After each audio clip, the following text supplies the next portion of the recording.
گناہوں کو مٹانے والے اعمال۔ رسول اللہ صلی اللہ علیہ وسلم نے فرمایا جس نے 100 مرتبہ سبحان اللہ پڑھا تو رسول اللہ صلی اللہ علیہ وسلم نے فرمایا جس نے 100 مرتبہ لا الہ الا اللہ پڑھا تو رسول اللہ صلی اللہ علیہ وسلم نے فرمایا جس نے 100 مرتبہ سبحان اللہ و بحمدہ پڑھا تو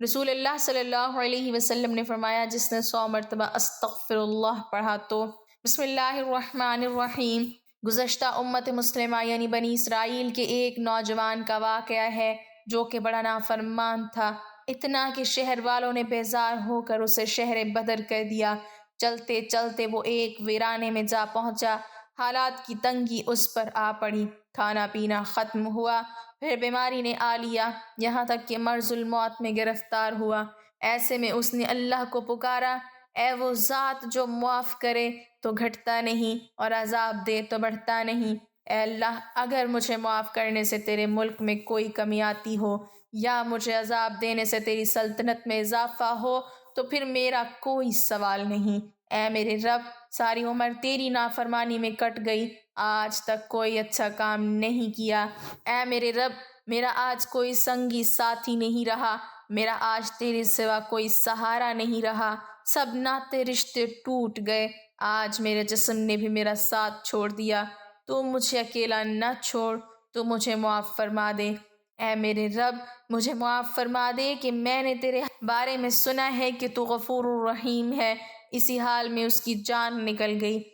موسیٰ علیہ السلام پر وحی نازل ہوئی، اے موسیٰ، میرا ایک دوست فلاں جنگل میں مر گیا ہے، اس کے غسل کا انتظام کرو، اس کا جنازہ پڑھو اور لوگوں میں اعلان کر دو کہ آج جو شخص اس کا جنازہ پڑھے گا اس کی بخشش کر دی جائے گی۔ چنانچہ موسیٰ علیہ السلام نے اعلان کروا دیا، لوگ بھاگے جنگل کی طرف، دیکھیں کون اللہ کا دوست مر گیا۔ وہاں پہنچے تو دیکھا کہ یہ وہی شخص ہے جسے لوگوں نے شہر سے نکال دیا تھا۔ وہ موسیٰ علیہ السلام سے کہنے لگے، اے موسیٰ علیہ السلام، یہ تو بہت گناہ گار شخص تھا، آپ کہہ رہے ہیں کہ اللہ کا دوست ہے۔ موسیٰ علیہ السلام نے اللہ سے دریافت کیا، اے اللہ، یہ تو گناہ گار شخص تھا ہماری نظر میں، آخر اس میں ایسی کون سی بات تھی کہ یہ تیرا دوست بن گیا؟ اللہ تعالیٰ نے فرمایا، اے موسیٰ، یہ واقعی ایسا ہی تھا جیسا آپ لوگ کہہ رہے ہیں، میں نے اسے دیکھا کہ یہ ذلیل ہو کر فقیر ہو کر تنہائی میں مر رہا ہے، آج اس کا کوئی دوست یار نہیں تھا، کوئی اس کی پکار سننے والا نہیں تھا، نہ ہی اس کی پکار کا جواب دینے والا، پھر اس نے مجھے پکارا، تم ہی بتاؤ کہ کیا میری غیرت یہ گوارا کر سکتی تھی کہ میں بھی اس کی پکار کو نہ سنوں؟ مجھے میری عزت کی قسم، اگر وہ اس وقت پوری انسانیت کی بخشش کی دعا مانگتا تو میں سب کو معاف فرما دیتا۔ حضرت جابر بن عبداللہ انصاری کی روایت ہے کہ ایک انصاری نوجوان نے اسلام قبول کیا جس کا نام ثعلبہ بن عبد الرحمن تھا۔ یہ نوجوان رسول اللہ صلی اللہ علیہ وسلم کی خدمت کیا کرتا تھا۔ ایک مرتبہ رسول اللہ صلی اللہ علیہ وسلم نے انہیں کسی کام کے لیے بھیجا تو اس نے گزرتے ہوئے ایک انصاری کے گھر جھانک لیا تو اندر عورت غسل کر رہی تھی۔ اب اس نوجوان کو خوف لاحق ہوا کہ کہیں ایسا نہ ہو کہ میری اس حرکت کی رسول اللہ صلی اللہ علیہ وسلم کو بذریعہ وحی اطلاع ہو جائے، لہٰذا خوف اور شرمندگی کے باعث وہ واپس بارگاہ رسالت صلی اللہ علیہ وسلم میں حاضر نہ ہوا اور وہاں سے بھاگ کر مدینہ کے پہاڑوں میں جا کر چھپ گیا۔ جب اسے غائب ہوئے 40 روز گزر گئے تو حضرت جبرائیل علیہ السلام نازل ہوئے اور فرمایا، اے محمد صلی اللہ علیہ وسلم، آپ کا رب آپ کو سلام کہتا ہے اور یہ کہ آپ صلی اللہ علیہ وسلم کی امت کا ایک شخص ان پہاڑوں کی اوٹ میں چھپا مجھ سے پناہ کی درخواست کر رہا ہے۔ رسول اللہ صلی اللہ علیہ وسلم نے حضرت عمر فاروق رضی اللہ تعالی عنہ اور حضرت سلمان فارسی رضی اللہ تعالی عنہ سے فرمایا کہ تم دونوں جاؤ اور اس نوجوان ثعلبہ کو تلاش کر کے میرے پاس لاؤ۔ یہ دونوں حضرات مدینہ منورہ سے ان پہاڑوں کی طرف تلاش میں نکلے تو راستے میں مدینہ منورہ کے زفافہ نامی ایک چرواہے سے ملاقات ہو گئی، تو اس سے پوچھا کہ کیا تم نے ان پہاڑوں کے دامن میں ثعلبہ نامی کسی نوجوان کو تو نہیں دیکھا؟ اس نے کہا کہ شاید آپ لوگ جہنم کے ڈر سے بھاگے ہوئے نوجوان کے بارے میں سوال کر رہے ہیں۔ ان حضرات نے کہا، تمہیں کیسے معلوم ہوا کہ وہ جہنم سے بھاگا ہوا ہے؟ چرواہے نے کہا وہ اس لیے کہ جب آدھی رات گزرتی ہے تو وہ اپنی پیشانی پر ہاتھ رکھ کے پہاڑوں کے دامن میں نمودار ہو کر اس طرح صدا لگاتا ہے،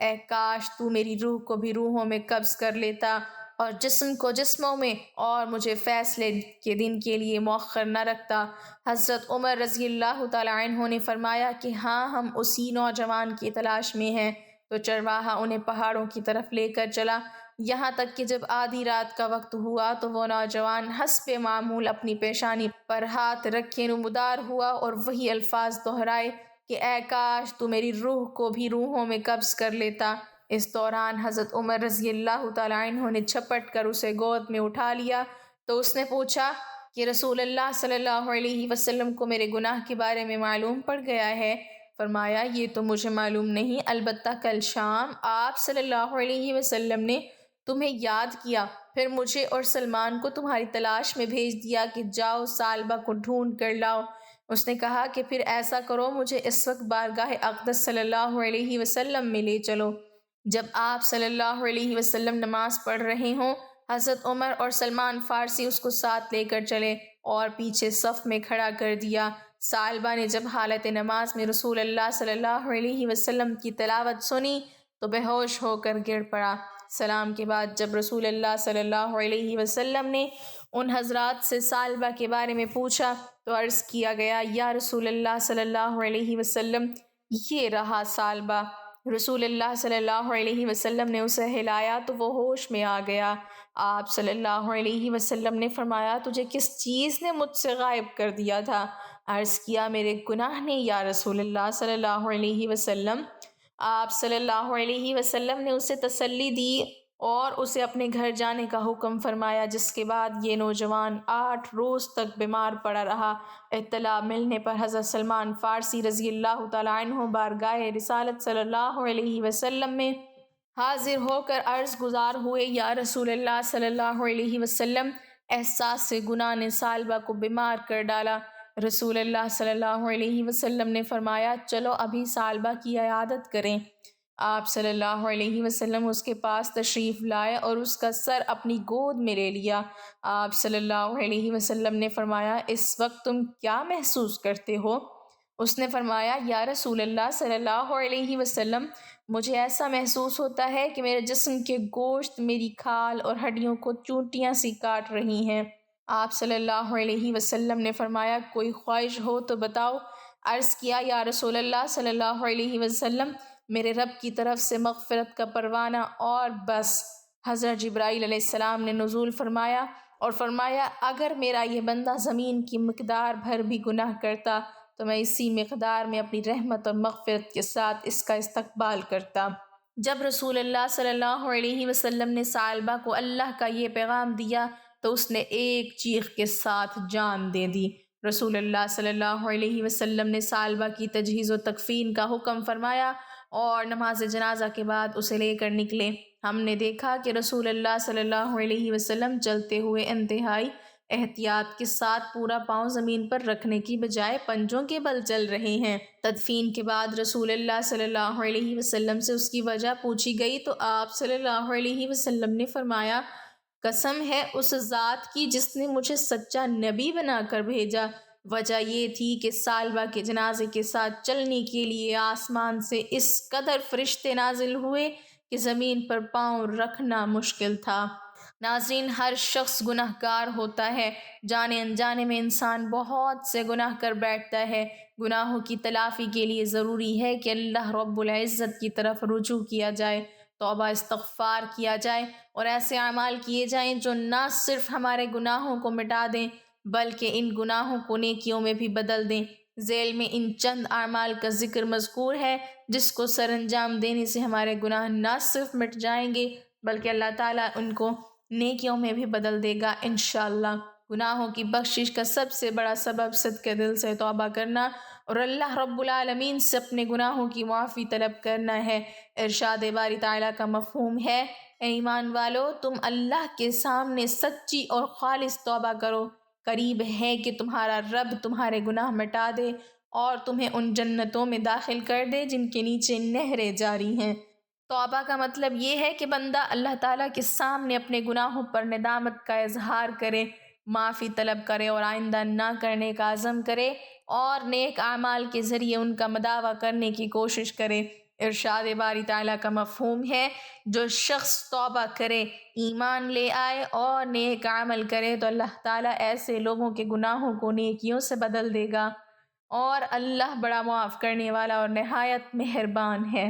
گناہوں کی بخشش کا دوسرا بڑا سبب سچا ایمان اور اس کے ساتھ نیک اعمال ہیں۔ قرآن مجید میں فرمان الہی کا مفہوم ہے جو لوگ ایمان لائے اور نیک عمل کرتے رہے تو ہم ضرور بر ضرور ان کے گناہوں کو مٹا دیں گے اور انہیں ان کے نیک اعمال کا بہترین بدلہ دیں گے۔ یہ آیت اس بات پر دلیل ہے کہ جو مومن سچا ایمان رکھتا ہو اور اس کے ساتھ نیک اعمال بھی کرتا رہتا ہو تو اللہ تعالیٰ اس کے گناہوں کو مٹا دیتا ہے۔ گناہوں کو مٹانے کا ایک اور ذریعہ ایمان کے ساتھ تقوی اختیار کرنا، یعنی اللہ سے ڈرتے ہوئے گناہوں سے دور رہنا ہے۔ ارشاد باری تعالیٰ کا مفہوم ہے اور اگر اہل کتاب بھی ایمان لاتے اور تقوی اختیار کرتے تو ہم ان کے گناہ بھی مٹا دیتے اور انہیں نعمتوں والی جنت میں داخل کر دیتے۔ اسی طرح قرآن مجید میں ایک اور مقام پر ارشاد فرمایا، مفہوم: اے ایمان والو، اگر تم اللہ سے ڈرتے رہو تو وہ تمہیں حق اور باطل میں تمیز کرنے کی صلاحیت سے نوازے گا اور تمہارے گناہوں کو مٹا دے گا اور تمہیں معاف کر دے گا، اور اللہ بڑا فضل والا ہے۔ مذکورہ بالا آیات اس بات پر دلیل ہیں کہ اگر بندہ اللہ سے ڈرتا رہے، تقوی کا دامن پکڑ کر رکھے اور نیک اعمال کرتا رہے تو اللہ تعالیٰ اس کے تمام سابقہ گناہ معاف کر دیتا ہے اور اس کو نعمتوں والی جنت میں داخل کر دے گا۔ حضور اکرم صلی اللہ علیہ وسلم کے ارشاد گرامی کا مفہوم ہے جو شخص اچھی طرح وضو کرے تو اس کے گناہ اس کے جسم سے نکل جاتے ہیں، یہاں تک کہ اس کے ناخنوں کے نیچے سے بھی نکل جاتے ہیں۔ حضرت عبداللہ بن مسعود رضی اللہ تعالیٰ عنہ بیان کرتے ہیں کہ نبی کریم صلی اللہ علیہ وسلم نے فرمایا، مفہوم ہے کوئی بھی شخص جو اچھی طرح وضو کرنے کے بعد کسی مسجد کی طرف متوجہ ہوتا ہے تو اس کے ہر قدم پر اللہ تعالیٰ اس کے لیے ایک نیکی لکھ دیتا ہے، اس کے بدلے میں ایک درجہ بلند کر دیتا ہے اور اس کی ایک برائی کو مٹا دیتا ہے۔ گناہوں کو مٹانے کا ایک بڑا سبب دن رات میں تمام نمازیں پابندی کے ساتھ ادا کرنا ہے۔ حضرت ابو ہریرہ رضی اللہ تعالیٰ عنہ کا بیان ہے کہ رسول اکرم صلی اللہ علیہ وسلم نے ارشاد فرمایا، 5 نمازیں ایک جمعہ دوسرے جمعے تک اور ایک ماہ رمضان دوسرے ماہ رمضان تک درمیان والے گناہوں کا کفارہ ہوتی ہیں، شرط یہ ہے کہ وہ گناہ کبیرہ سے بچتا رہے۔ بیت اللہ کا حج ادا کرنا بھی سابقہ تمام گناہوں کو مٹانے کا سبب بنتا ہے۔ رسول اکرم صلی اللہ علیہ وسلم کے ارشاد گرامی کا مفہوم ہے جس نے حج کیا اور اس دوران بے ہودگی اور اللہ کی نافرمانی سے بچا رہا تو وہ اس طرح واپس لوٹے گا جیسے اس کی ماں نے اس کو جنم دیا تھا۔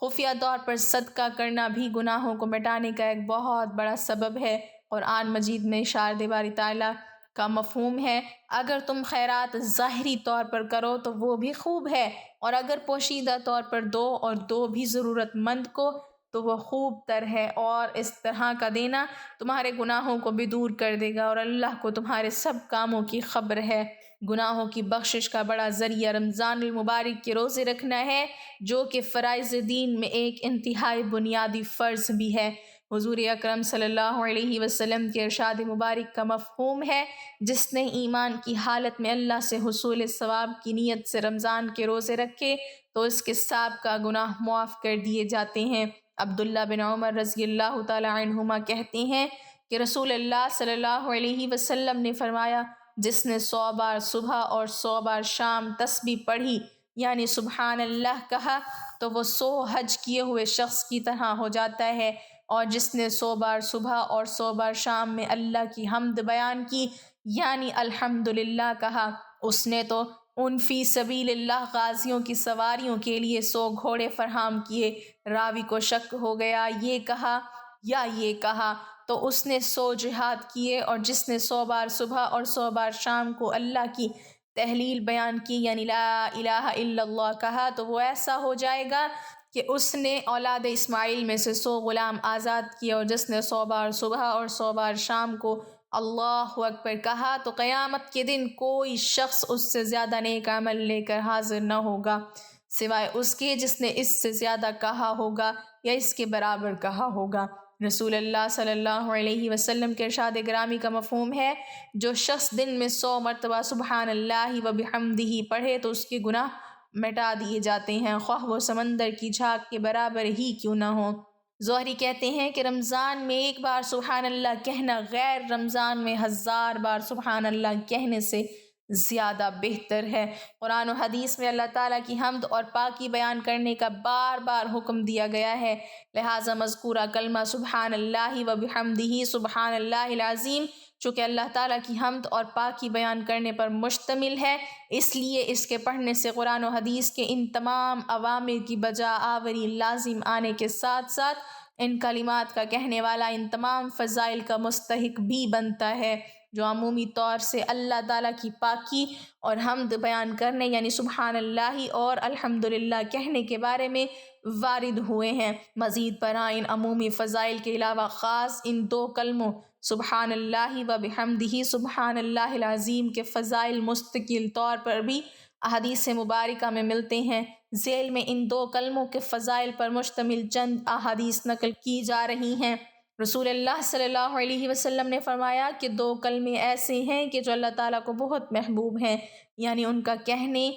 یا پڑھنے والا اللہ کو بہت محبوب ہے، زبان پر بہت ہلکے ہیں، یعنی ان کا پڑھنا آسان ہے، اعمال کے ترازو میں بہت وزنی ہیں۔ وہ 2 کلمے یہ ہیں سبحان اللہ و بحمدہ اور سبحان اللہ العظیم۔ حضرت انس بن مالک رضی اللہ تعالیٰ عنہ سے روایت ہے کہ رسول اللہ صلی اللہ علیہ وسلم نے ارشاد فرمایا جو شخص نماز سے فارغ ہونے کے بعد 3 مرتبہ سبحان اللہ العظیم و بحمدہ ولا حول ولا قوت الا باللہ پڑھے تو وہ اس حالت میں اٹھے گا کہ اس کی مغفرت ہو چکی ہوگی۔ اللہ کے نبی صلی اللہ علیہ وسلم بتا رہے ہیں کہ جس نے دن میں 100 بار سبحان اللہ و بحمدہ کہا اس کے گناہ بخش دیے جاتے ہیں اور مٹا دیے جاتے ہیں، چاہے وہ سمندر میں موجوں اور لہروں کے وقت ظاہر ہونے والے سفید جھاگ کے برابر ہی کیوں نہ ہو۔ یہ اجر و ثواب دن میں لگاتار یہ دعا پڑھنے والے اور وقفے وقفے سے پڑھنے والے دونوں کو حاصل ہوگا۔ تسبیح کا مطلب ہے اللہ کو تمام نقائص سے پاک ماننا، اور حمد کا مطلب ہے اسے ہر اعتبار سے کامل ماننا اور ساتھ میں اس سے محبت بھی رکھنا اور اس کی تعظیم بھی کرنا۔ اس حدیث میں گناہوں کی معافی سے مراد صغیرہ گناہوں کی معافی ہے، کبیرہ گناہوں کے لیے توبہ ضروری ہے۔ اللہ رب العالمین سے دعا ہے کہ وہ ہم سب کو ان اعمال کی توفیق دے اور ہمارے گناہوں کو نہ صرف معاف کرے بلکہ ان کو نیکیوں میں بھی بدل دے اور اپنی رضا اور خوشنودی سے نوازے، آمین۔ ناظرین کمنٹ باکس میں اللہ تعالیٰ کے 99 ناموں میں سے ایک نام ضرور ٹائپ کریں۔